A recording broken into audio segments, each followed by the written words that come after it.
plan for the pool, if we take over the park, what's going to happen with the pool? It's going to sit there and fall apart. Does Rotary have any intention of spending the $1 million to fix it? That's my question.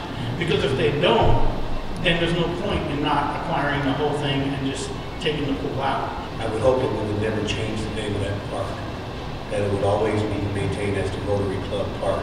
I like how everybody keeps saying long-term plan. All my colleagues are saying long-term plan for the pool, long-term plan for the park. I think we acquired, which is exactly why I think we acquired the park, or we move forward with bringing it to council to acquire just the park, leave the pool as a separate parcel. We can talk about that down the road, acquiring that if in fact, we come up with $1 million, or who knows, that's not going to happen, but come up with a plan for that pool down the road. But there's no reason why we shouldn't, do the deal and move forward with, potentially acquiring the park alone by itself now. If you remember, before Copper Sky was up, those council meetings, this chamber used to be full of people begging and pleading to see that this council and the city paid for the dual agreement, the public-private partnership with Rotary to make sure that pool was able to be funded every year. It was $40,000, it was $60,000, it was $80,000 at one point, but it was our only pool.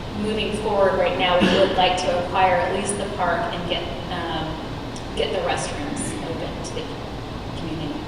So I think that the direction then is to start there, go through the steps, and then bring that stuff back to us so that we can then figure out what we're doing with everything based on some foundational knowledge that we just don't have at this point. But I think that, again, moving towards the acquisition, the deed, and some of these details, that would be great.